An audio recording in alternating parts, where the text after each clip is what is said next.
Welcome to the Winged Wheel Podcast. Here to talk all things hockey are your hosts, Brad Crisco, Ryan Hanna, and Evan Lobsinger.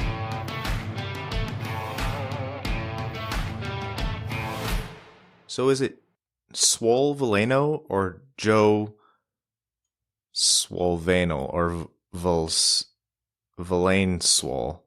I feel like Swole Veleno just worked its way up to the top there. I was just going to go with Joe Vascular. That's better. That's a little bit more creative. Evan, I think this is your expertise. I've got nothing. I've already explained to you that I'm dead today. No, just today, huh? Yes. You need to start coming to podcasts and telling us when you actually have energy. I have a bottle of caffeine pills in the car if you need one there, champ. No. Are you sure? No, because you don't exactly know how to medicate yourself. That is true. 3/4 of the way through the last podcast, Brad and I had to bring you an allergy pill. Yeah, that was nice. That one lasted me a while. It was good. And that's the difference between top-end athletes like Joe Veleno and us. Very much so. Bunch of just meatheads. Oh, man. The heat today is brutal. I am not at all interested in being outside for any period of time. We've been promoted to the second planet from the sun, I think. Well, sweltering, a little bit more rosy cheek than maybe we'd like to be for the podcast. Welcome to the Winged Wheel Podcast. Here to talk Detroit Red Wings, hockey, NHL, and just generally make fun of Evan. I'm Ryan Hanna. I'm just here to bitch. I'm Brad Crisco. And I'm Evan. Yeah, even the people who don't like you will appreciate that one, because that one's pretty honest. Yeah, people can call me a lot of things, but they can never call me a liar. You do have the conviction, eh? Yeah. Oh, yeah. I'm honest to if you ask Crystal, I'm honest to a fault. It's a problem. Man, so it's funny how certain summer episodes just randomly bring up all of their the content at the same time, but this is a pretty content heavy episode, so we'll see what we get to today. What we plan on talking to you about is a little bit of news about the Red Wings. Obviously, Steve Yzerman bought out the remainder of Frans Nielsen's contract, which has implications for the roster construction and the team moving forward, so we'll discuss that. I mean, the whole story is that Joe Veleno is in incredible shape, so I don't know how long we'll talk about it, but it's worth making a note of. There is the little scare / probably just a false alarm, thanks for nothing Fanatics, about Sergei Fedorov's jersey being retired. And then there is, of course, the big unfortunate news of jersey ads on their way. And then Arizona, the saga continues. Good news this time. Just kidding. It's the usual bad stuff. Things are going so well there. But before any of that, I want to talk to everyone about the Jamie Daniels Foundation, which is an organization that we're proud to partner with and promote on this podcast. The more we talk about substance use disorder, the faster we can end the stigma and get support to those in need. The Jamie Daniels Foundation is a children's foundation initiative, and it was established in memory of Jamie Daniels and founded by Jamie's father and Red Wings lead announcer Ken Daniels and Jamie's mother Lisa Daniels Goldman. They strive to end the stigma of substance use disorder and provide support to those struggling with the disease or who are in recovery.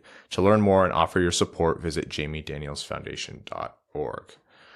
All right, so the arbitration windows for Adam Erne and Jacob Vrana actually provided an additional buyout window for the Red Wings. So because after the Red Wings settled their deal with Adam Erne, they had a period thereafter which they could conduct any buyouts that they wanted to. And of course, the news here is that Frans Nielsen, the remainder of his contract, was bought out by Steve Yzerman, which was speculated upon but thought maybe wouldn't happen because the ultimate cap savings would be minimal, but it still ended up coming through, which was, in my mind, a pretty pleasant surprise, if not just for like the message of it, but still it does have actual very real roster implications moving forward.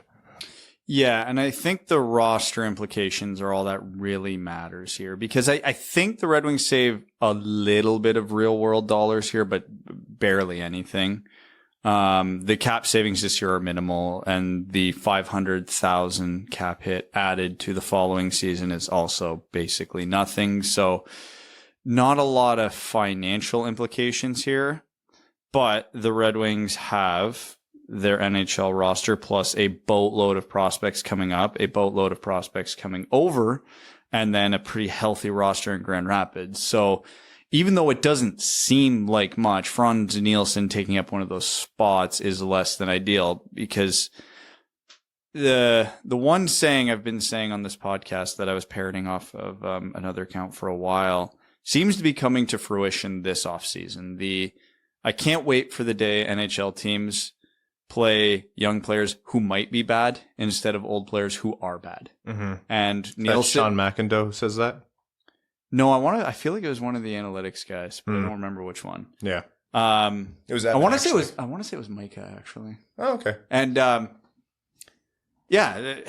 Glendening, Filppula, and Nielsen all gone. Part of me wants to the petty part of me wants to just think this is Yzerman taking away all of Blashill's toys.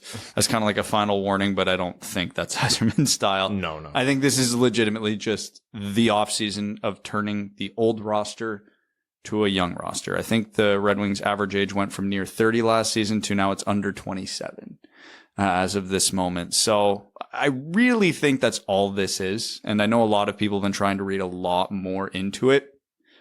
I don't think it's that deep. This really, to me, does signify that this is now Yzerman's team. Like, there are, of course, some like hanging pieces left over. Of course, Danny DeKeyser still has 1 year left out with his $5 million deal. That's probably the last remaining like not good deal, like outright bad deal that's on the Red Wings. And then he does have the cap hits from, Frans Nielsen's remaining cap hits, 4.25 this year as opposed to the 5.25 he would have had, and then 500,000 next year.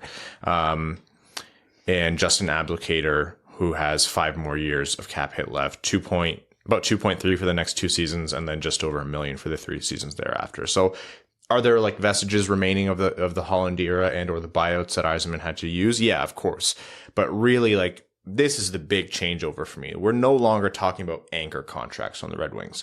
Anything that comes up, it's no longer Ken Holland era. It's no longer that period of time with the Red Wings. Yzerman, in just over 2 years, has completely wiped the slate clean. All that's remaining is worthwhile contracts, short contracts, and for the most part, stuff that was within Yzerman's control when it was signed. Or if it wasn't, it's worth keeping. So, I mean, dramatic to say, and it's not like it's only true now, but this really is Yzerman's team at this point. Well, we're not excusing you. You still got to go there. What else is there to say? No, so now the prospect looking forward is, you mentioned this, Brad. It's Yzerman. This was more of a roster move than anything. Like the messaging, yeah, of course that stands, but it's a roster move because, like you said, the cap savings are minimal, and actually, net. The Red Wings could have done more just by burying the guy, because I think they would have saved just over $1 million by burying his contract in the minors, because obviously he would have cleared waivers. They save a net $500,000 over the next 2 seasons, because he had 1 year left at 5.25. So, this isn't an earth-shattering move, and it's not a cap move. Detroit has a world of cap space. It's not about that. It's about the roster. So now, what does this mean for the Red Wings roster next year? Are they leaving space for a Berggren or a Lucas Raymond to potentially make this team, or a Joe Veleno to make this team and cycle through 13 forwards? So we talked about this last episode, and the more I think about it, the more I think it's the Patreon exclusive episode. Oh, that was a Patreon. Yeah. So on the Patreon exclusive one, we kind of talked about this, so I'll reiterate it. The Red Wings almost have a depth problem now, but it's finally a good problem because they don't have a lot of vets. They're in a position right now where they can probably carry 8 defensemen pretty comfortably, with, let's say, Osterley and Lindstrom being healthy scratches night in, night out. Of course, that's probably going to rotate, but let's, for simplicity's sake. And then Witkowski is the 13th forward. And then the rest of the roster actually maths out really perfectly for what we would like. Now, that presents a depth problem because they're 1 injury away from Luke Witkowski having to play, which is a problem. But it's also depends on who you ask. I think Evan might be for Luke Witkowski playing. I'm here for the chaos. So we all love Witkowski, but I'm just talking about him as a hockey player. Yeah. That unfortunate context. But the good problem is now, if there's a mid-season injury or two, we're not seeing Witkowski.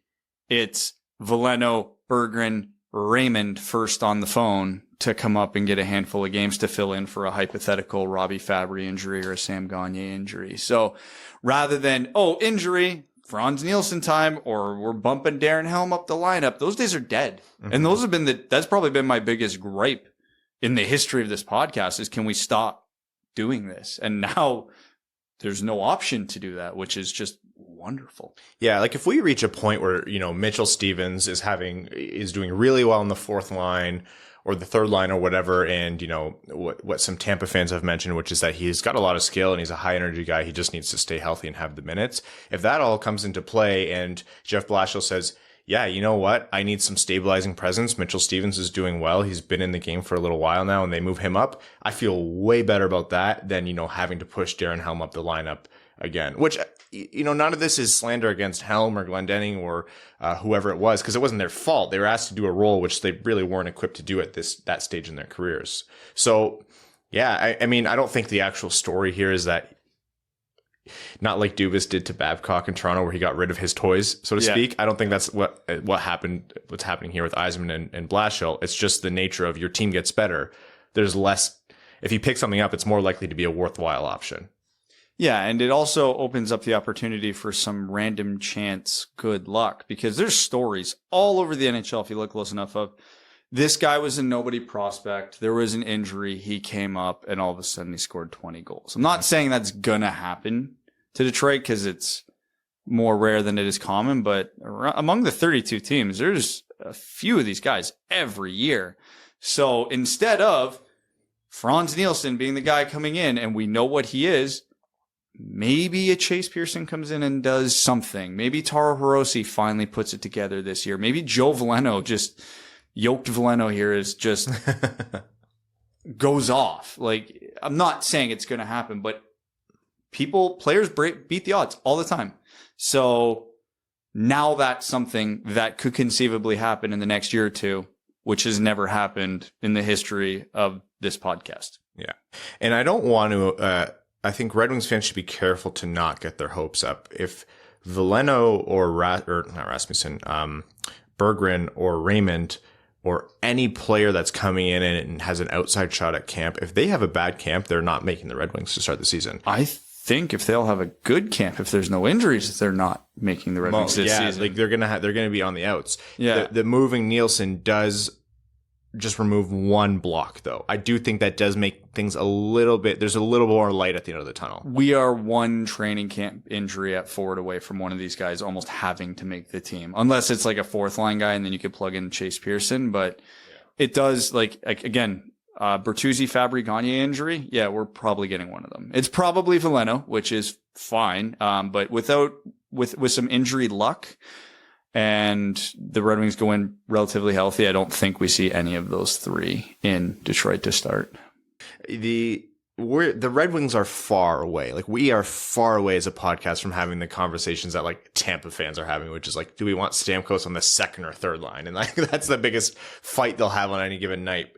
But for us to say, I put out a poll about Rasmussen, and for us to be having the conversation of who should be the third and fourth line centers this year, and you have Rasmussen, Veleno, Mitchell Stevens ostensibly as the front and center options. We'll see how it shakes out. Like, look, that's not like a playoff caliber team. You're having this argument about them, but it's a very nice feeling to be able to be able to discuss that kind of thing without a, Kool-Aid Man style Luke Glendening burst through the door. And I like Luke Glendening, but it's just different to be able to kind of look in that lens now of the Joe Veleno and where are we playing Rasmussen.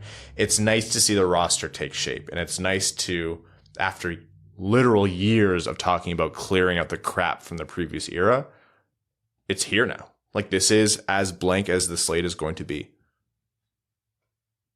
2 contracts, Jacob Vrana, Michael Rasmussen, for a total of less than $7 million between the two of them, are signed and through 2023, 2024. Everyone else ends in 2022, 2023, or even sooner. It's weird. It is a bizarre feeling. We're so used to just 4, 5, 6, 7-year contracts to absolutely terrible players. Look, I know we're using Barkov and whoever else as an example, which is like the percent chance of that is less than 1, far less than 1. Like, do not get your hopes up. It's low. I wouldn't say it's that low. I would probably push it. I could see the Red Wings going heavy to that table. There's still a longer odds team, but here's the thing. We are now able to sanely have this conversation. Yep. No one's going to pick us up and throw us in a padded room for talking about offering big money to big name free agents. yeah. We're going 12/7 for Barkov. I would be over the moon if he signed for 12/7. Yep, same. What was the last big name free agent we actually seriously talked about? Was it Steven Stamkos? Talked about or got? Because talked about was Stamkos. It's talked about on this podcast, like as this might happen for the Red Wings. Yeah, and that never was an option. They didn't even get in the room. The most brain dead GM play of all time. Well, maybe not of all time, but of recent memory. Hey, that storyline's wrapped up because our consolation prize was Frans Nielsen. And I mean, at the time when we were like, okay, if we're not going to rebuild, we may as well go for it. We liked the move of offloading Datsuk's contract, and we ended up with Hronek still. But watching Jacob Chychrun play in Arizona, it hurts. I mentioned it a couple weeks ago. That was the one where I went back through my timeline and I was tweeting pictures of Jacob Chychrun at the Detroit Red Wings. Yeah. Once he got past pick 15. And then when Bettman went up to the stage, I almost flipped. Well, yeah, you know what? It's like, I get it. Everyone at the time understood, like, no one at the time was like, oh, we don't want Chychrun. Like, everyone loved Chychrun. But at the time, the move made sense, and we were kind of surprised to see what the Red Wings were able to walk away with, which was still a good haul. I mean, think about it. It could have ended up way worse. They could have ended up with no NHLers, and Filip Hronek still on his team, without a contract, mind you. And that will need attention someday. But he is still on his team. Yeah, it's almost September. We're getting close. We're getting very close. Anyways, that's Frans Nielsen being bought out. New era. I don't know if you considered it before or if that's dramatic to say. Us on this show, dramatic? No. Well, it is. Like I said, I'm going to watch Red Wings games this year with a very different feeling. Because last year it was just like, I love the players and I love the guys, but man, it was just dead space every time Helm and Glendening jumped over the boards and they were playing 15 minutes a night. I'm like, there's no future here. There's no offense here. Like, we know how the shift is going to go. And that was 25% of the game. Like, that's gone now. Like, every line has something worth watching. Okay. You're going first, Evan. Who gets the A's? And you can say, like, it's rotating or only 2 people get the A's. Larkin has a C. There's 2 alternate captains available. Who gets them on their jerseys? Hold on. Are we doing who we would give them to or who we think it's going to be? Both. Do both. Okay. I have a feeling Nicoletti's going to get one just because of his games played in the NHL. Mm-hmm. Who else should get one? I think it's got to be a forward, right? I feel like there's one obvious one.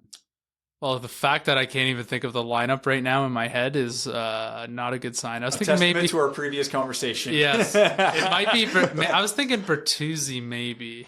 Yeah, is that who you want or who you think will happen? I'll just submit those as for both. As the same, yeah. So here's the thing. I would like Bertuzzi to get it. I think that's pretty indicative of what he brings to the team and the fan base, the energy. I'll say Bert, and I don't know. It's hard to give it to a new guy with Nicoletti, so I'm almost okay with giving it to like a Mark Stahl or something like that. But I'll say Bertuzzi and Gagne, actually. Who I think will get it is I think it'll be Sam Gagne and Mark Stahl. Okay. So neither of you said who I thought the obvious one is, so I'm clearly wrong on that. So if it were me, I'm giving the A's to Bertuzzi and Filip Hronek. Oh, because I think there's another one that's obvious. Well, Hronek plays the most minutes of any Red Wing, and he's a D, and he's a guy who's going to be here for a while. If you want to quote those intangibles leadership stuff, Hronek seems to have it. He's fought guys for his teammates. Yeah, that's fair. He plays a ton of minutes. He plays every situation. We can argue, so we're blue in the face about how well he does any of these things, but he does them. And he does them at least adequately. And he's young enough that he can wear that letter for a long time. I don't want to see just this yearly rotating assistant captains of guys who are going to be here for a year or two, and then they're inconsequential and they're gone. So Bertuzzi and Hronek have futures here, potentially. So that's who I would pick. I don't think that's going to happen. I think it's going to be Hronek and Mark Stahl. Because they really do seem to hold Mark Stahl in high regard around this organization, and for good reason. And if they want to have that quote unquote veteran, he's probably the best candidate. I think Sam Gagner is another very good option for that.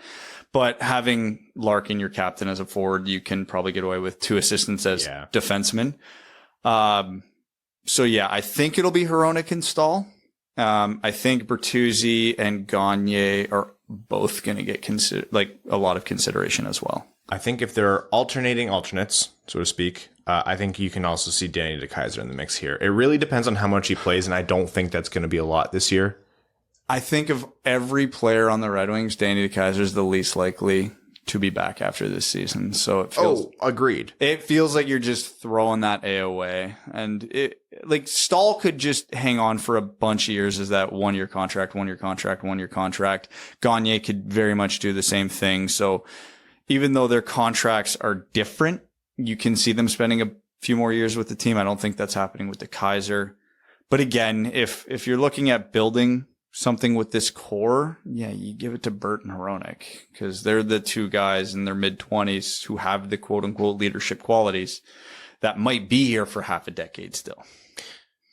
Does the Bertuzzi contract situation, and I guess by affiliation the Hronek contract situation, do those factor into the decision whatsoever? Hronek's no, because he's an RFA, and I think we all agree something's going to get done. So unless something goes horribly there, I don't think it's going to matter at all.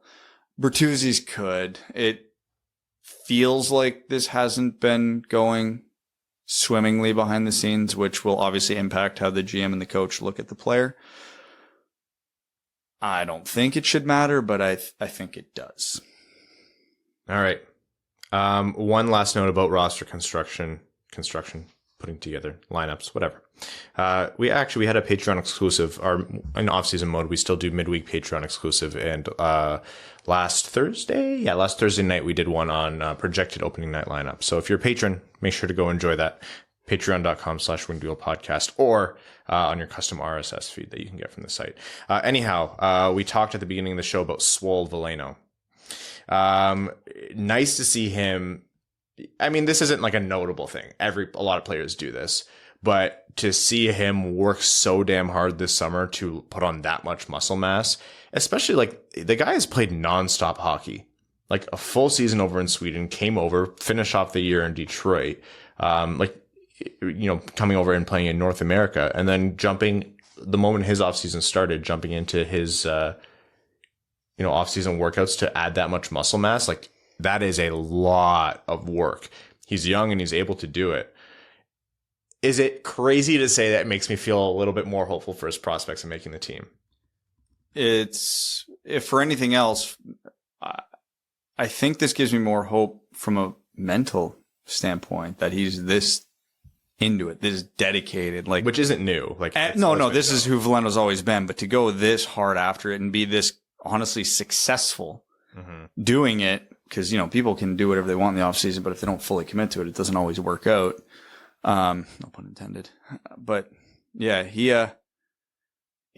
in it to win it. So it's a good sign. And obviously being in better shape is better than the alternative. And it is. I can attest to that. And it's also worth noting, too, that a lot of NHL players during the season really do struggle to keep weight on. Like Tyler Seguin struggles with weight during the season, have been very public. He drops to like 3% because he just can't keep up. So seeing a guy like Veleno getting this big of a head start, if you will, is probably going to help him a lot towards the end of the season. And not to like overstate the amount of games he played in Michigan. I think he played like a handful each in Detroit and Grand Rapids. It can't have been more than 10 or 11 games total, but still, it's a long season. It's a lot of consecutive work. So even if he doesn't make opening night roster, like this guy will be up at some point in the year. Yeah. Knocking on the door. Yeah. He's number 1 on speed dial this year. Okay. Let's give this some attention because I think it's funny. Twitter user Ben Lloyd found on Fanatics was being advertised. A Sergei Fedorov Detroit Red Wings Fanatics authentic jersey retirement night official game puck. And at first it was very like, because Fanatics they've leaked stuff before because, competence is a word. Anyhow, they've leaked some stuff before. I think the Larkin captaincy was leaked by Fanatics among some other groups. And so people were like, is this it? And it turns out it's actually just the puck that was used for his Hall of Fame night, like 5 or 6 years ago. Oh, just a placeholder image. Don't buy into it. Look, I'm just saying someone had to think of jersey retirement. The Occam's razor, like the simplest answer here is that an intern who knows more about football or baseball than anything else, but was doing product labeling across, the NHL that day, they mixed up in their head Hall of Fame night with jersey retirement night, probably just a slip of the brain, and typed it in. Or the tinfoil hat and the much more fun theory is that Evan is actually right with his joke and it is just a placeholder image and they will have a jersey retirement night puck, because who else would bridge that gap between Fedorov and the organization with all of the friction between them because of everything that happened other than Steve Yzerman? And I think, hey, that is fun to imagine. So I'm generally not the conspiracy theorist on this podcast, and I tend to shoot these things down as a habit. As someone should. Do not leave me unchecked. But I want this one to be real, so I'm going to try and justify it. His Hall of Fame night was a long time ago. Why would it have changed on that website now? Why is this a thing now? I don't know that it changed recently or someone looked it up recently and it's always been like that and no one ever noticed. Like, I can't say that. I feel like that's hard to believe. I feel like that, like over 5 years, someone would have noticed. Now, to be fair, there could be Twitter posts from like 4 years ago going, hey, what the hell? And we just haven't found them. But I want this to be real. So I'm going to hope that this was hey, we were getting ready for the sale and for everything this season. Oops. Yeah. Well, I know some people are torn on it. Are any of us in here anti-retire Fedorov's number in Detroit because of the way he left and everything that happened? The Illiches are. They're not in the room though. That's correct. You looking off camera before saying that is low-key one of the funniest things that you've done. You're welcome. There are two camps in this: those who want Fedorov's number retired and those who are wrong. Don't even play devil's advocate on this one. For the sake of time, I won't this time. But there are people who will put up legitimate arguments. I know what those arguments are. I understand them. They're still wrong. Okay. Speaking of Fanatics and jerseys and all things like that, let's jump over to the unfortunate news. 3 inches by 3.5 inches. No, I'm not talking about what you think I'm talking about. And always disappointing. Yeah. Yes, that's... Thank you for looking at Evan there and not me. Yeah, well, I mean... Dad and all that, right? Boy, this is speaking of disappointing. That's what she said. Anyways. Yeah, so the NHL has confirmed that they are going to be adding, or their teams will have now the opportunity to sell a 3 by 3.5 inch space on their jerseys on a like upper chest, shoulder patch area. Oh, they can pick shoulder patch or chest patch? No. Sorry, like I mean chest, like towards the shoulder. Like so kind of like opposite of the captaincy. Yeah. Yeah. Okay. For advertisements on NHL jerseys. Surprised they're limiting it to just there and you couldn't do like a shoulder patch or a sleeve patch or something. For TV, you want the one on the front. No, I know. It makes sense. Really, like, look, I was the kind of person who, during the first season after the pandemic hit, like the first full season, I was like, I was like, look, helmet ads suck, but for me, that's an okay response to try and recoup some money, whatever. And a lot of people said slippery slope. And the only thing I disagree with was it's not a slippery slope because we all knew the jersey ads would come someday. You never, ever can fight the corporate greed and unrelenting, directive to find profit. And that's what they're doing here. Doesn't matter all the rational arguments that are put up. This is for me personally. Does not matter all the rational arguments in terms of how much money it'll bring teams, how much money it'll bring the players eventually, how much more, healthy this is for the finance of the game, blah, blah, blah, blah, blah. This sucks. From a purely sentimental fan, this is what I like in my heart and my feelings and stuff that's not tangible. This sucks. I hate jersey ads. I'll literally never support them. It's brutal. I don't care if it's the least imposing one possible. Screw jersey ads. Does that mean they get sold on retail jerseys as well? That's what they do for other leagues. I would want that. Like, I feel like I need, no matter what the jersey is, I need the on-ice jersey, if that makes sense. So they'll be cheaper, right? Right? Right? Yeah, tickets to games will be get cheaper. Yeah, I love the people who are making that argument. They're like, oh yeah, but now they can save money elsewhere. Oh, bless your hearts. The players through escrow owe the owners over $1 billion because of the fallout from the pandemic. This isn't. People are like, oh, the cap will go up. I'm like, no, they might just reach their goal of getting back to financial parity sooner, which is still years away. Like, it's a reality that we all have to face. The world's still going to turn. We're all going to still be able to sleep at night. Sure. It does not change the fact that it sucks. When we talk about the millions of dollars, we're talking about it within the game, about the game within the game, which is the cap hit. No one's actually concerned about how much money millionaires or billionaires are making. This blows. Yeah. I'm firmly in the camp of, I don't like it, but it's also with the mindset of, I don't care that much. It was inevitable. There's going to be weirder and crazier things that are going to happen. It's fine. Honestly, for me, it's going to depend on the sponsor. If you're a sponsor and you're listening to this, please, for the love of all that is good, on the red jerseys, make the sponsorship logo only white, and on the white jerseys, make it only Red Wings red. No other colors, please. I am begging you. You know it's going to be orange. If it's Little Caesars, I'm actually kind of okay with it. Yeah, like it goes with it. Or what color was the logo on the Red Wings helmet ads last year from that mortgage company? I can't even remember what it was. Was it not white? It was white. White and red? Yeah. I think they just blended it in. So if it's just like that, like the WMU across the chest, that's fine. I won't even notice that. That'd be whatever. They should just go full tilt for like 3 years of just ads on every single piece of equipment to get this all resolved, and then go back to something half decent. Oh yeah, because they're definitely in the business of contracting profits, eh? Yes, I think they will. Yeah, 3 years of full European jerseys, and then they can scale it back in a couple years and go, look, we're the heroes. We're taking all these ads off, and we're only leaving like 6. Yeah, UWM had it was white and Red Wings red. They did it in my mind respectfully. Yeah, and they respected the kit, and that's what whoever sponsors, if it's UWM or whoever else, please do it that way, unless it's Little Caesars owned by the Illiches, and in which case you're just like, yeah, whatever.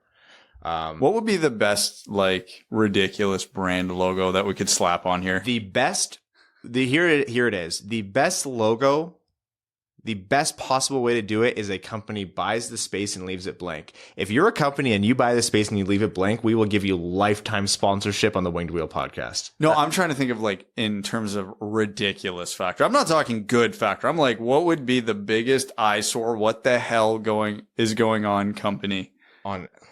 It'd be funny if like the Edmonton Oilers sponsored the Calgary Flames. That would be confusing. Like, I'm trying to think of like just what brand logos are really big and brash, and a McDonald's logo would look horrible on a Red Wings jersey. It would, but the red and yellow color scheme is actually low key not bad. And it's also a pretty minimal logo. It's just an M, right? Yeah, like I'm thinking like the burger logo, the Burger King logo there. Yeah, it'd be like, rough. Something like that. Let's see. Google would be a pretty shitty logo. Yeah. Worst corporate. How about Apple? Just the white apple there. Logos. That would be awful.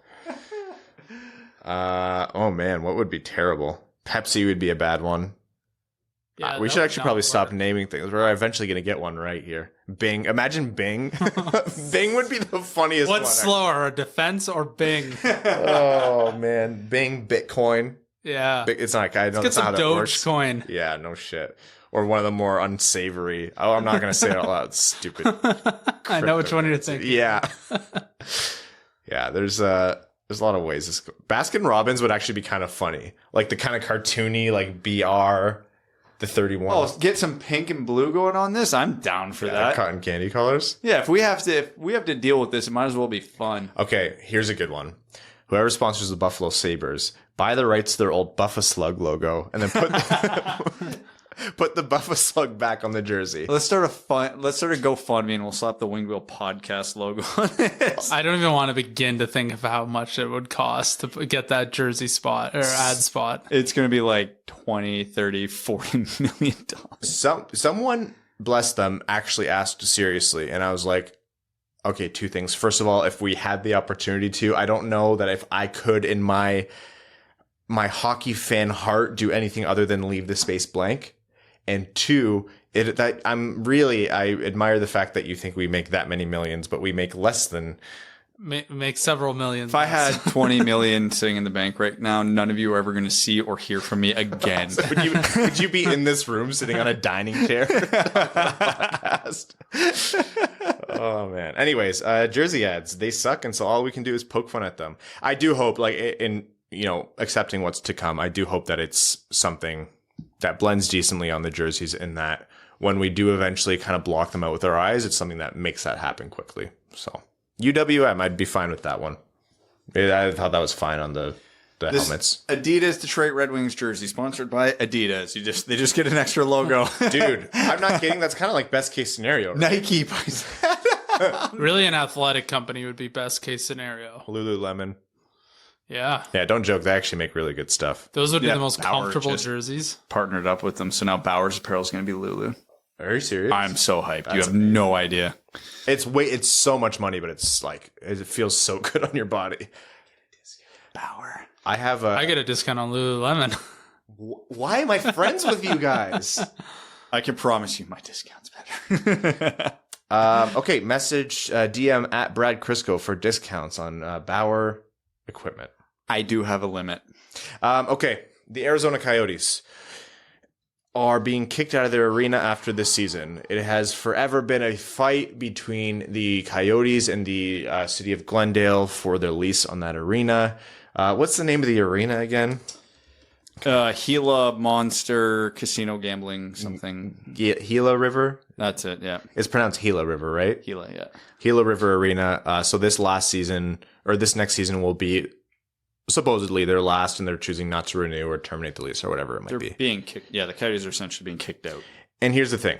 Bettman and the Coyotes have alluded to the fact that this is a negotiation tactic. It's posturing, and that still might be true. Like, until they're actually not playing their next season, a lot of things can change. Like, there's no legislation binding them to not ever be able to renegotiate this. However, it is the latest chapter in a long saga of hockey in the desert. What does Arizona do now? The very obvious joke that I think everyone made was, Quebec City, Houston, Kansas City. There's a lot of teams that want hockey. The NHL is not expanding. Please, for the love of God, leave it at 32. Do they move? Do they try to move back to Phoenix, which they should do? I've heard Phoenix. I've heard Tempe. I've heard this. So there's one big part of this conversation that I keep seeing being left out over and over and over again, which is why this is so different than every other team that's moved in NHL history. The owners of the Coyotes don't want out. This is their team, and they want it in Phoenix area. It's not like they're itching to get the hell out of there. Now, is it on the table that they'd be like, yeah, screw it, we're moving to Houston? Sure, it's on the table, but that hasn't been discussed. That hasn't been put forward. Rumors of that haven't leaked. So the Maroulos are still owners of the Coyotes, and as of this moment have no intention to sell despite being evicted from the arena. And have a lot of gambling money to make, and Arizona is a very favorable state to be in for that. Yeah, so we have to remember that in every conversation. So I understand that because of the ownership situation, because of the options in Phoenix and Tempe, it's very likely the Arizona Coyotes are going to remain the Arizona Coyotes.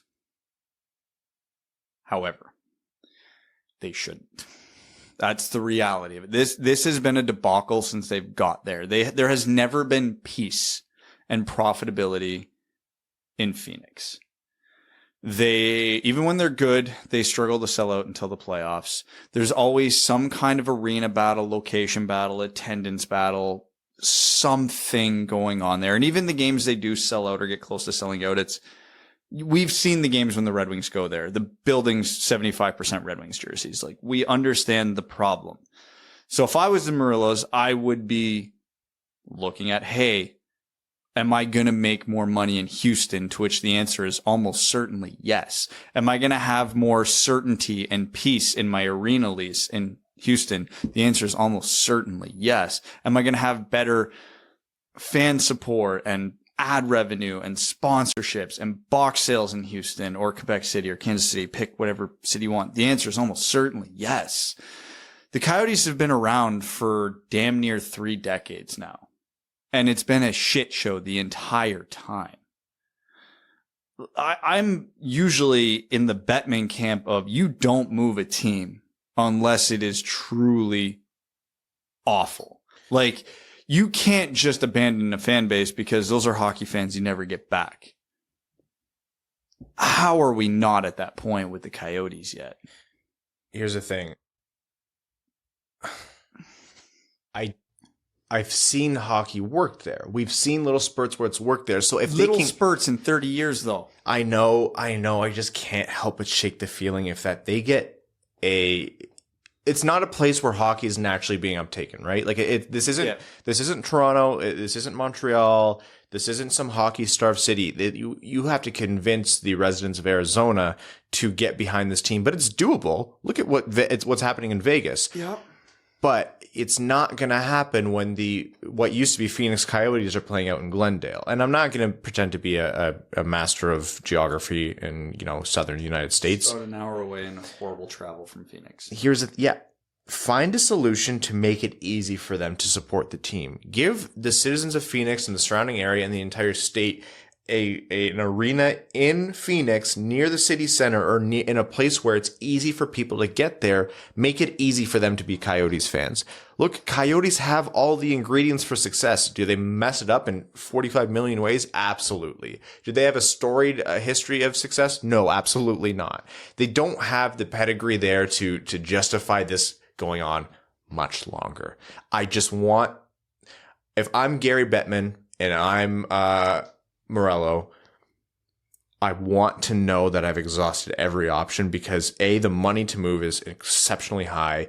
B, there's a lot of nuance here in terms of being able to make profit from gambling in an arena that you own in the state of Arizona. And especially now that the NHL has gambling partners, they have to explore the option of trying this out in Phoenix.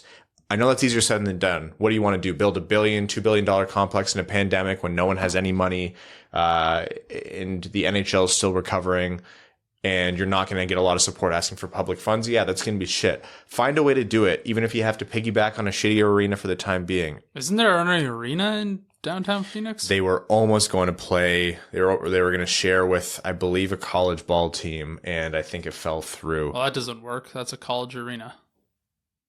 I mean, the Winnipeg Jets playing like a 15,000 seat. Yeah, but those people are insane who live in Winnipeg, and that will be sold out forever. I don't know. Well, I doubt Phoenix would even sell out a 12,000 person stadium at this point. Well, there's a lot of problems. I get what you're saying, Ryan, and objectively, you're right in a vacuum. But there's a lot of circumstance here going against the Coyotes. So even if they do find an arena situation in Phoenix or very, very, very close to Phoenix, there is a reality where this goes well. But a lot of things have to happen because the one thing the Coyotes don't have right now is they don't have that new team surge that Vegas got, that Seattle got, the like, oh my God, this is new. The Coyotes have already become background noise to a lot of the people in Phoenix. So they're not going to be excited about whatever the hell happens to the Coyotes next year because they've already gone through the phase and they're out of it.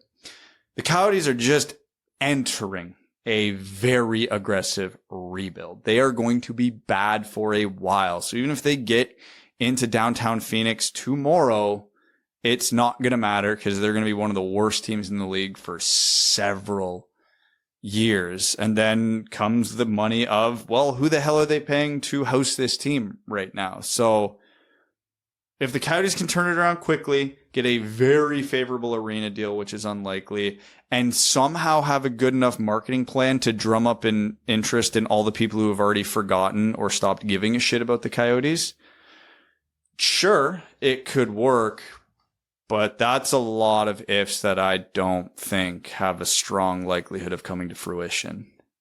If I'm Arizona, I wait 2 years and just weather the storm and figure it out and take some L's. And then I max Austin Matthews. Bringing him back to Arizona would maybe be the fuse and the spark that team needs to really boost it off again. It would be terrible, like contractually and money wise, and you'd probably screw yourself on the cap. But they need something, and I don't see anything coming anytime soon unless there's a genius there and they've got an ace in their hand that nobody has seen. That is, like, I don't know what they're gonna do. I just looked it up. A lot of the controversy from a few years ago actually was the Talking Stick Resort Arena. That is a terrible name for an arena, by the way. Awful. Let's not forget was it the Pelicans played at the Smoothie King Center? So it could be worse. Go on. You have my interest. The owner of the Suns pushed heavily against the Coyotes ending up there, and I think obviously eventually won here. So I get it, competing franchises, if it's not the same owner, like you're taking money out of each other's pockets, but I don't know, man. I mean, I don't know. I get your point, Brad. Like, if you ask me to make a prediction here, I'm not being optimistic. I want to see hockey work in the desert. We saw it flourish in California. We've seen it work in Vegas. We've seen it work in Texas to the point where we're now talking about Houston as a second Texas team.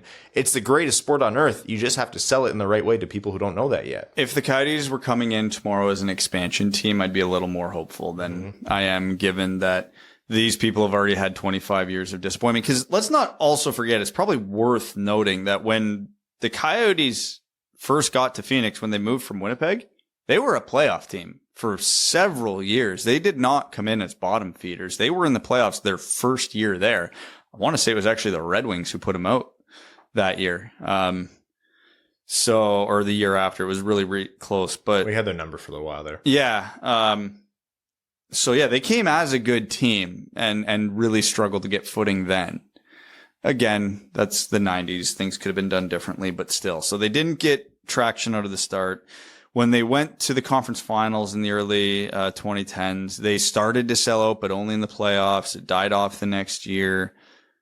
I mean, the arena situation's a shit show. The team themselves are a shit show right now. A very promising rebuild. They got like 19 picks in the first 2 rounds upcoming, but none of these fans are going to give a shit about those picks for 3 to 4 years. So can the Murillos support a floundering team while paying a premium for a downtown arena for half a decade? I'm going to say no. Life is a nightmare. All right, moving on. Very quick note. It's something I actually meant to bring up earlier. Credit to Beer League Chump who tweeted this out. Pat Verbeek said, sorry, this is a completely different topic. I'm good on that last one. Pat Verbeek has said that the Red Wings are growing their analytics department and says that the way they use analytics is extensive. What he personally likes is to watch the players and then check the numbers to see if they agree or his eyes are fooling him, to kind of quote him there. Oh my God. Teams using the eye test and analytics.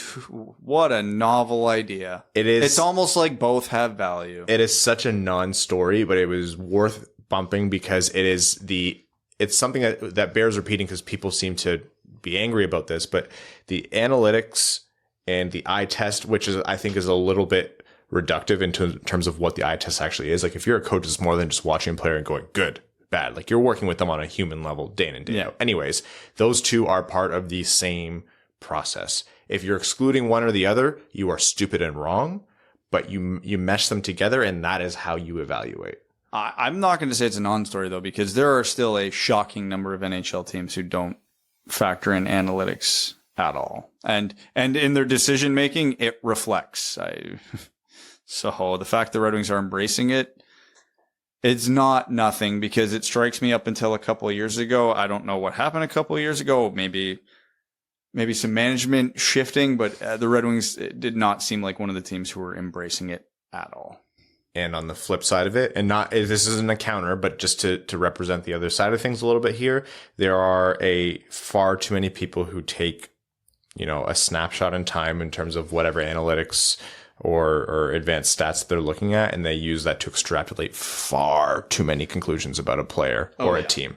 Like you really do kind of need a fundamental understanding of both to draw conclusions. Yeah, because according to the analytics community this year, Philip Zadina was one of the worst players in the leagues. And I think the eye test very clearly can disprove that. Red Wings fans watching know exactly, like the Red Wings believe it or not, the Red Wings are not a good team right now. But yeah, Philip Zadina at points was the Detroit's best player on the ice. A lot of games. Clearly. Like, it did not take a master hockey mind to watch and go, oh, he good. Without flaw? No, absolutely not. But yeah. No, still good. Anyhow, just wanted to put out that positive note before jumping into overtime here. Evan, anything to bestow upon us in terms of wisdom? Stats. No. Thank you, Evan, for this has been mathematics with Evan. Mathestatics. We got to figure I remember nothing of it. So you had a minor in statistics? Yes, and I majored in mathematics. Oh, okay. I remember none of it, so it's all good. As is tradition. Yes, as soon as I walked out of that, as soon as I closed the booklet for those exams, it was out of my brain.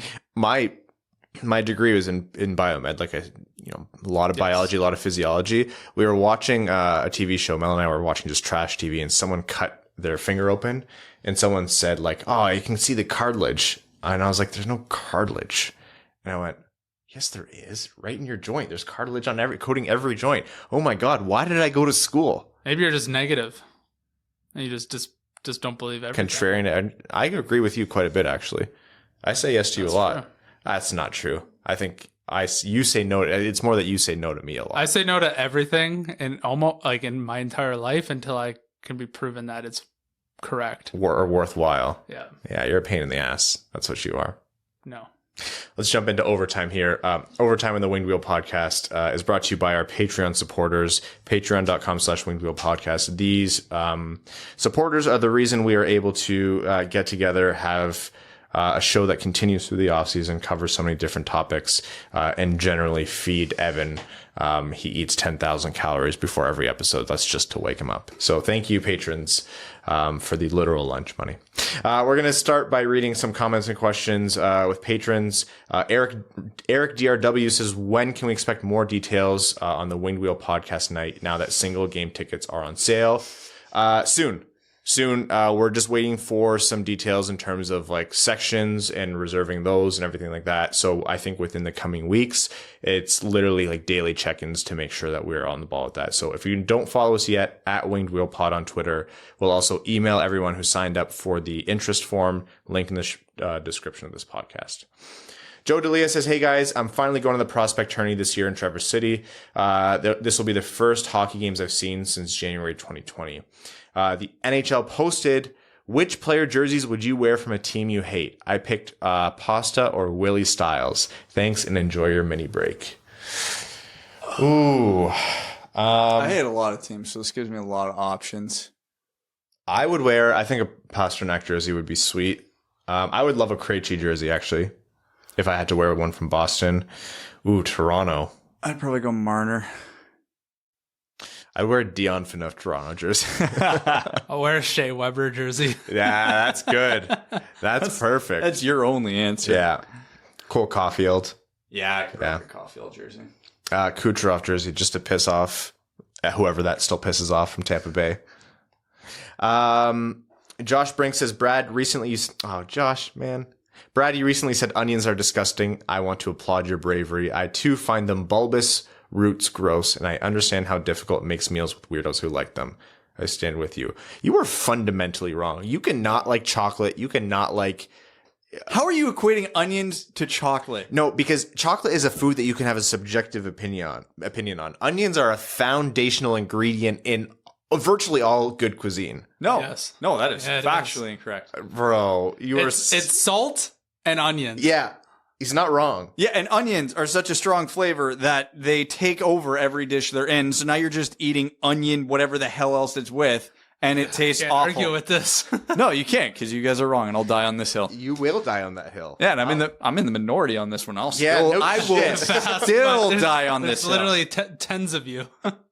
Air is so overrated. Ugh, I hate breathing. It just dominates. Doesn't everything like that the comes through your smoothie nostril. arena. Doesn't like onions. Honestly, the air right now, yeah, not great. Yeah, no, we're getting there.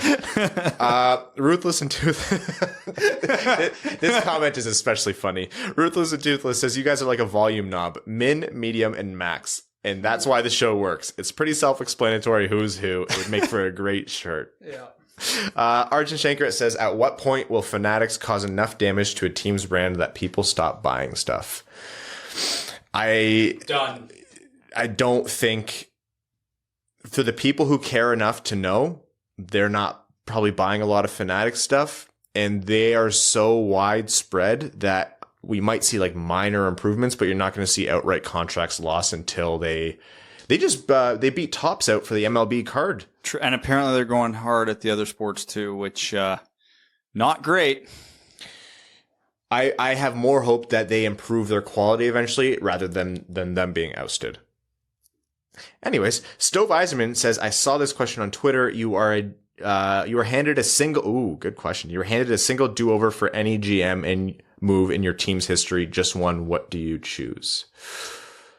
I think I've seen this question before and thought about it, to which, going through the history of it, we've been kind of lucky as Red Wings fans, because in modern history, there hasn't been, there's been bad ones, but there hasn't been egregious ones. I think you have to go back, honestly, to Jack Adams trading Ted Lindsay for trying to start a players union. And that's more of a... But even then, he ended up back in Detroit at one point. I know, but you just hate that stain on history, right? Yeah. Honestly, it doesn't even really fundamentally change the team all that much. If I had a do-over, it would be the entire process of how Sergei Fedorov's contract was handled. Yeah, to the point where it never even got to the offer sheet. I just pay the guy, and then his legacy's not tarnished in any way, and then maybe we get an extra 5 years out of him in Detroit. The only other recent one was maybe the Rasmussen pick, but it's not like an egregious thing, and it's such hindsight. Like, I don't know. The Quincy trade is also probably one that you can rail on. Yeah, that's a good one. AJ Voss says, do you have any advice for making friends and getting started in a new city's hockey community? Just graduated college and moved. I played hockey throughout my life, and I want to continue in a beer league or something, especially now that I have post-college time and income. Don't know where to start. I'm in a big city in the southern states, so there isn't quite the community some places, but I know there's rinks and stuff. Sorry if this seems simple, but I'm so used to youth/under 18 hockey where it's relatively easy to sign up, eventually meet your teammates, and go from there. Find whatever drop in you can and just shoot the shit with everybody you can on the bench and in the room. It sounds overly simplistic, but the funniest and best conversations I've had in my life have all been on the bench or in the fucking room after the game.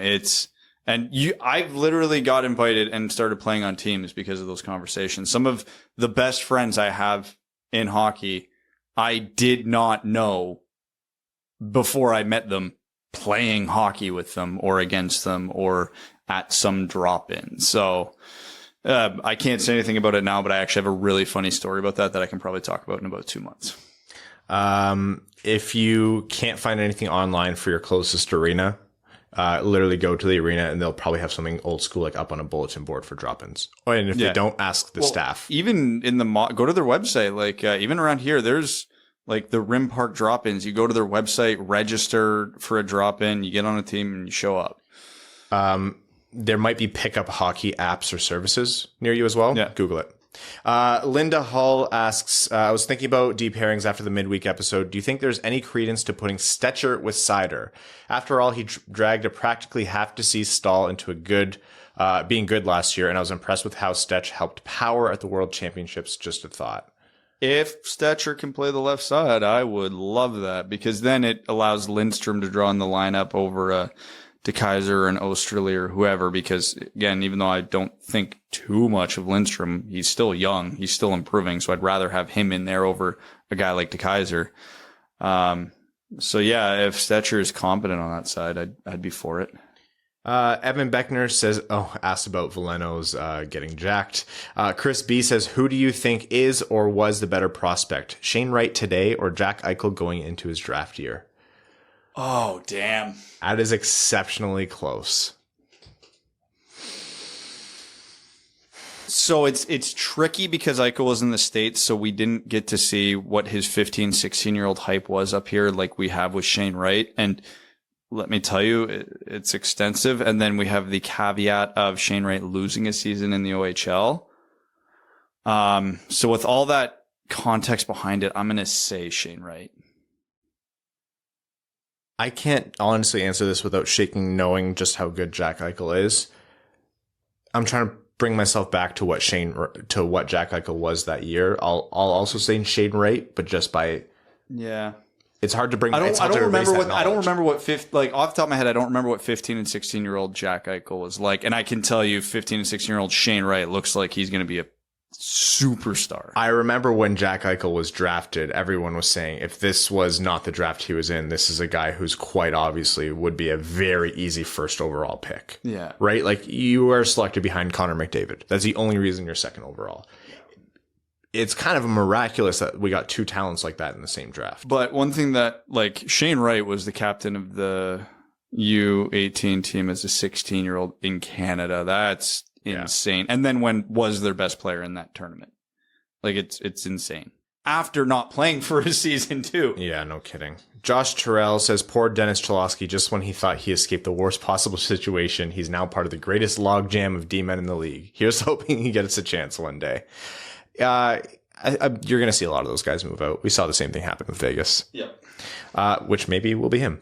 Michael Berry says, Ryan, you have to read The Best Pizza is from Detroit. Also hope you guys are doing well. Yeah, I got drunk and had some fighting words and tweeted out that picture of pizza from Windsor. And it reached New York Twitter, and holy shit, they are ruthless. And like, I'm not upset. I think everyone should fight to the death to defend their favorite pizza. But oh my God, I saw some of the quote tweets and I was like, I think they might kill me. How about you have to defend the pizza of a city you don't live in? Then it's like New Yorkers can't defend New York pizza because clearly they're just hometown homers. I mean, I'm a big fan of New York pizza. I'm also obviously a massive fan of Detroit pizza. I think it's because we don't have a regional pizza in KW. I have no allegiance. Yeah, I'm good with anyone else's pizza. Jeremy Brocker says, my friend that I talk the most hockey with is now listening to the pod. How am I supposed to mask the fact that all my takes come from you? Ooh, yikes, sorry.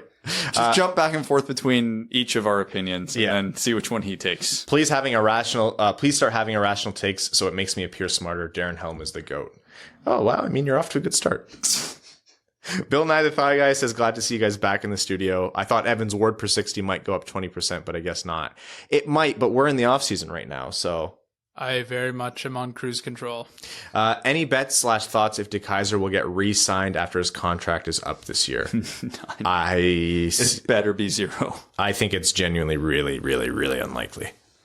Non-hockey question. Favorite or dream place to honeymoon? The wife and I are going to the Maldives for the honeymoon, but low-key worried it will be overhyped. Japan! That's where we're going. Really? Yeah, we're going to do a snowboard trip. Congratulations. We're not engaged. Well, I mean, you said it. I bought the most expensive wedding of all time. It's called a house. Me and my wife both like warm. We like doing things, adventurous stuff. So the first place, travel-wise, this would be a nightmare, but the first place that's coming to mind for me is New Zealand. We are exceptionally easy in terms of if it's warm and it's relaxing, but yeah, like a place like New Zealand would be incredible. I always wanted to go to like Norway or Iceland or all the money. Iceland's on our list. We both independently, Mel and I, at different times did the Scottish Highlands and like Scotland looks dope. Oh man, unreal. But legit, if it's Hawaii, like I don't care. So you've been to my homeland, I see. Yeah. Yeah. Okay, next comment here is from Misconduct Racing, who says, new patron, Misconduct Racing, thank you for the support and welcome to the Dub Dub family. Says, I've been listening since the 2019 trade deadline. Can't get enough of your content. Keep up the great work, and I cannot wait until you guys cover the Red Wings for a living full time. That out of the way, I'd just like to say I can't wait until the first time we see Mo Sider lay a big hit on someone and hear the LCA lose its collective mind. After who cares years of the post-Lidstrom era in the 2010s, I'm excited to see this rebuild through. Being a graduate of business school, watching Yzerman do his thing is fun to watch. Let's go Red Wings. That's the kind of optimism the fan base genuinely has now. It's very exciting. I always love, too, from these awesome stories from patrons. Like, I started listening to the 2018 trade deadline or the 2019 draft or one of these significant moments. I just want to hear one person come on. Yeah, I started listening in 2017 after the Wings got fucking caved by the Bruins and you guys just went off for an hour. Something like that. There's for sure some of them out there. The thing is, when bad stuff like that happens, people. I personally like. I'm a big tennis fan, and when Nadal loses, I turn off. I don't read any tennis news. I don't watch the rest of the tournament. I'm like, screw this. I do not want to see Novak win anything else. Yeah, I hate that guy. I don't even like tennis. Dude. He is such a douche. No, I'm so sick of anyways. Yeah. The takeaway here is that when people are pissed off, they generally don't tune into more. But it's funny because when you look at the alternative, I would bet when the Leafs got caved 9-2 to Nashville, that was one of Steve's biggest overnight growth periods. Yeah, no kidding. That video was viral. Obi-Wan Kenobi says, I know it's a ways out, but do you guys have thoughts about Swedish defenseman Sugma Jansson?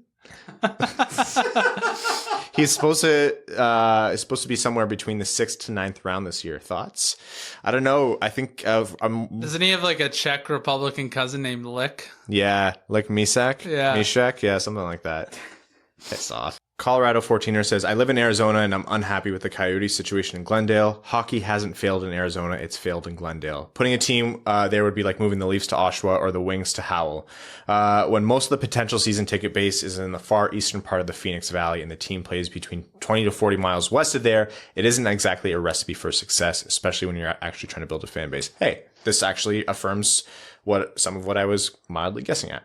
I think the franchise set themselves up for failure by going for the cheap real estate in Glendale, and as is the same with anything in life, you get what you pay for. Thank you for that very valuable insight. If not chickpea pasta, right to jail. Says, went to my first sporting event since, gestures broadly, and I have to say soccer in person is a different world. While those people are insane, I can't wait to get back to hockey coming around.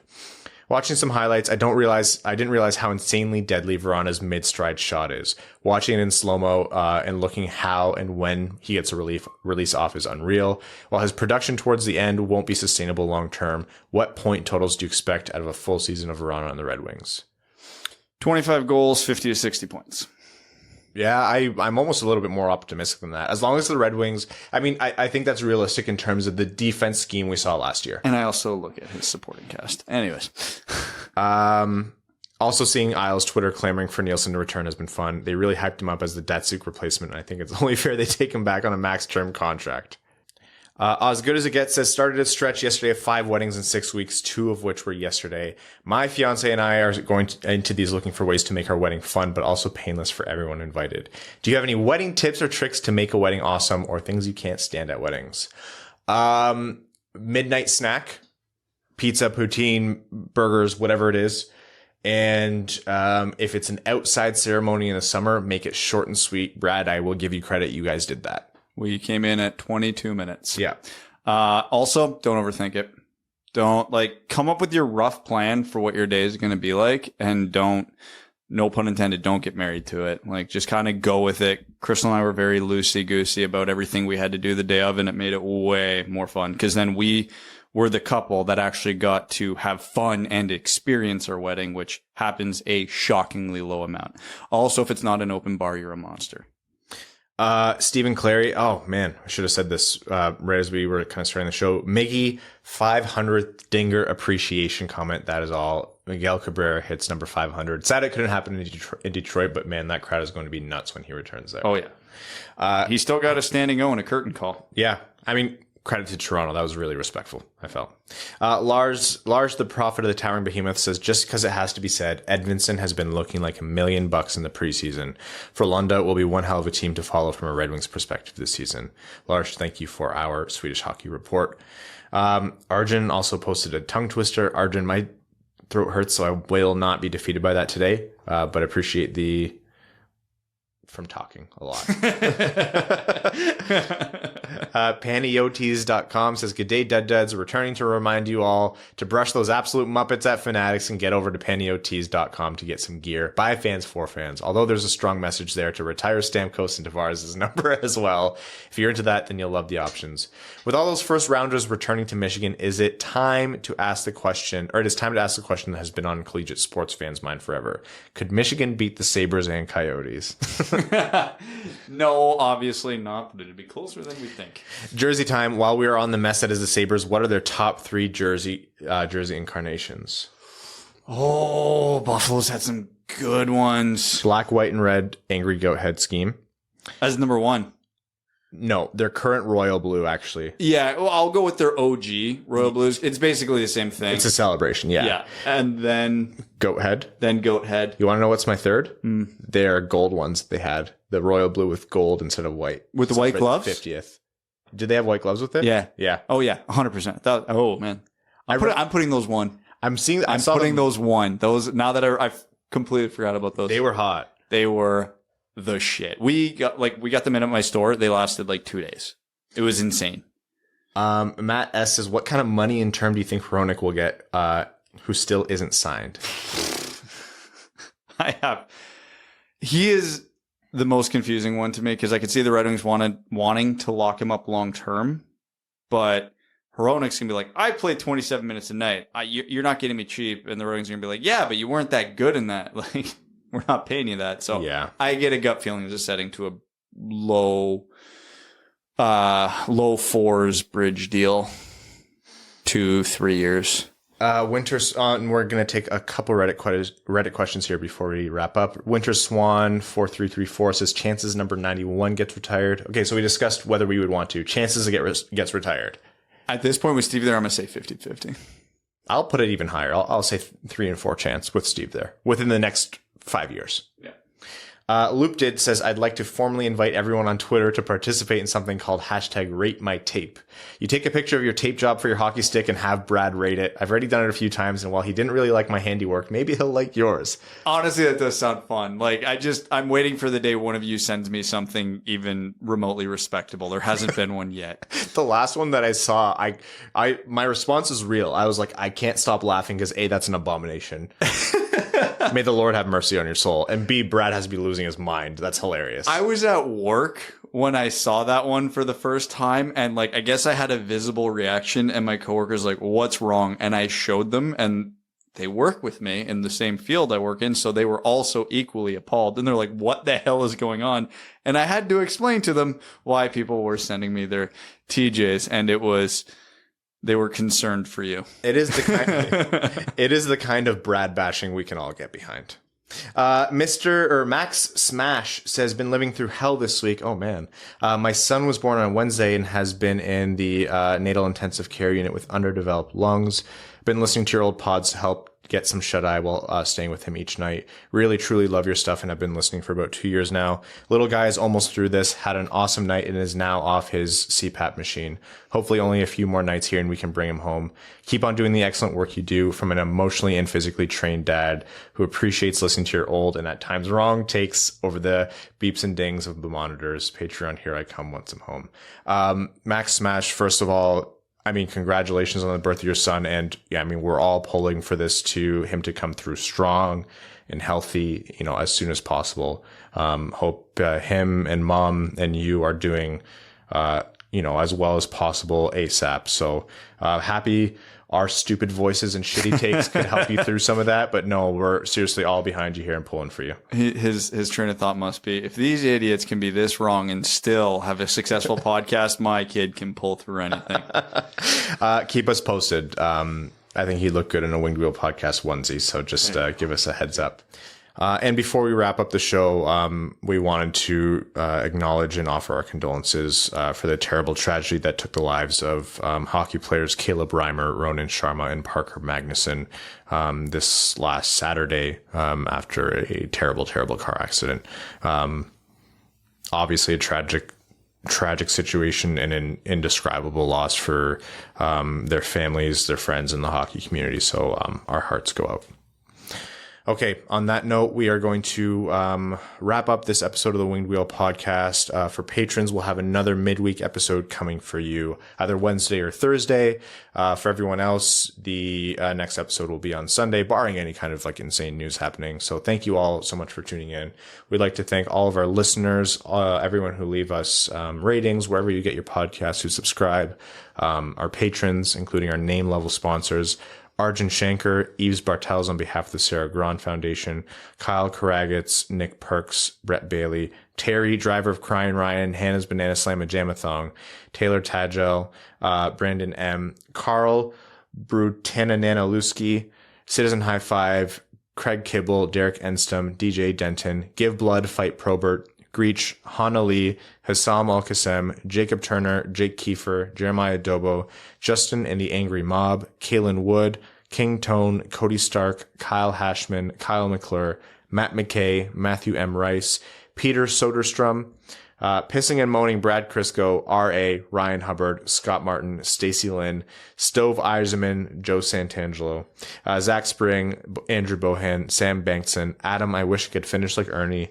Antonio Gracias, Colorado 14ers, Connor Leighton, currently out of name ideas, Dave W., Evans Bingo Card, Halligan Beer, Jeremy Brocker, John Evans, Josh Yelton, Kevin McCracken, As Good As It Gets, Quaz, Matt Keeler, Matt S., Motorboat and Son of a Bert, Trevor Pevavar, Vaxed Fresh Cheese Bags, Zach Handyside, and Zach McCann, a driving range superstar.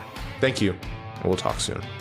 Thanks for tuning in to the Winged Wheel Podcast. Be sure to check out wingedwheelpodcast.com, where you can subscribe to the show on iTunes, Spotify, or wherever you get your podcasts. You'll also find links to other ways to support the show, such as Patreon, official podcast apparel, and more. And don't forget to follow the show on Twitter at Winged Wheel Pod. And of course, the hosts at Brad Crisco, at Ryan Hanna WWP, and at Hockey Town Evan.